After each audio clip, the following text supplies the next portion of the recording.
O capítulo 1139 de One Piece trouxe um dos momentos mais aguardados pelos fãs. Isso porque revelou uma teoria que já estava na série há mais de 500 capítulos.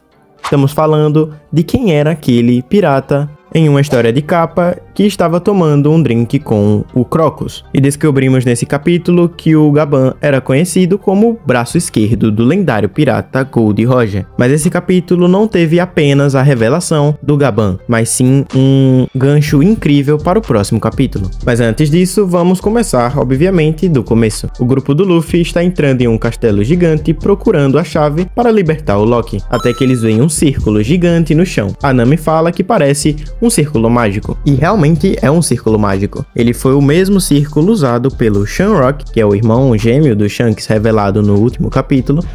Ele foi usado por ele para chegar em Elbaf, que também é muito parecido com o círculo usado pelos Gorosei. Logo depois somos apresentados o Scooper Gaban. Ele é apresentado de uma forma muito boa, visto que ele já chega jogando seu machado em direção ao grupo do Luffy. O Gaban já demonstra que ele é bem forte, visto que ao jogar esse machado, todo mundo saiu voando. E é interessante aqui porque o Gaban já demonstra conhecer o Luffy e expressa que ele tinha um interesse em conhecer quem era o Luffy e conhecer, obviamente, quem é o novo dono do Chapéu de Palha que pertencia ao seu capitão. Ele menciona que ouviu falar dos feitos do Luffy, como, por exemplo, ter derrotado o Kaido, e tudo isso provavelmente ele deve ter visto em jornais.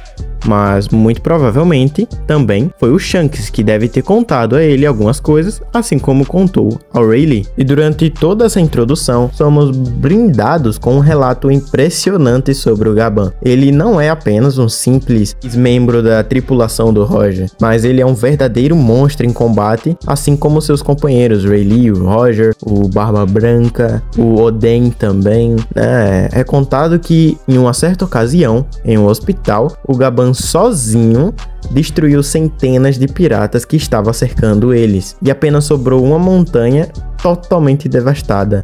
E tudo isso usando apenas a sua arma, que é os seus 2 machados e provavelmente muito haki. Mas fica de fato o questionamento: essa história é verdadeira ou é apenas uma historinha contada por todo mundo e com muita mentira aumentado realmente a situação? Enfim, mas com esse feito, ele recebeu uma alcunha de Devorador de Montanhas.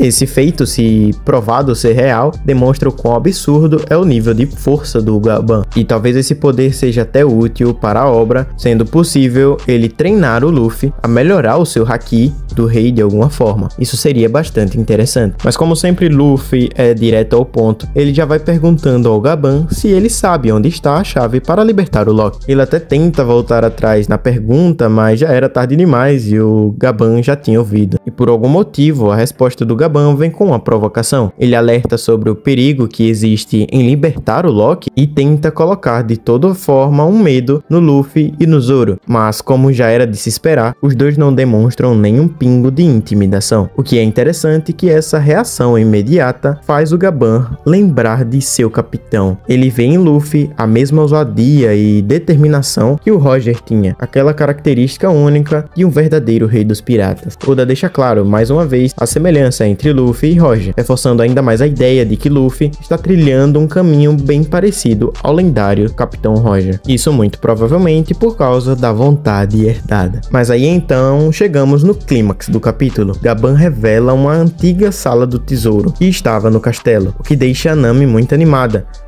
visto que ela vai conseguir alguns tesouros, mas no entanto a sala está completamente vazia. Nami fica triste e o Gaban se desculpa, mas em seguida dá pra ver um pequeno objeto, não tão pequeno assim, no fundo da sala. Isso seria a chave das algemas do Lock. No entanto, o Gaban não irá entregar pro Luffy de mão beijada. Para isso, o Luffy vai ter que roubar dele. Literalmente, o Gaban chamou o Luffy pra porrada. Vai ter uma briga muito provavelmente no próximo capítulo. Isso vai ser incrível, ver realmente em qual nível o Gaban tem, se ainda está forte, e ver se o Luffy é capaz de tancar um ex-membro do Roger. E é basicamente dessa forma que termina o capítulo, deixando esse enorme gancho para o próximo, visto que agora teremos um possível embate entre os dois. E aí, como será esse confronto entre o Luffy e o braço esquerdo do Roger? Será que o Luffy de alguma forma tem alguma chance? O que você acha? Comenta aí nos comentários. Mas é isso, infelizmente no próxima semana não terá capítulo, então ficaremos sem essa resposta pelo menos uma semana aí. Se você gostou, deixa seu like e até a próxima.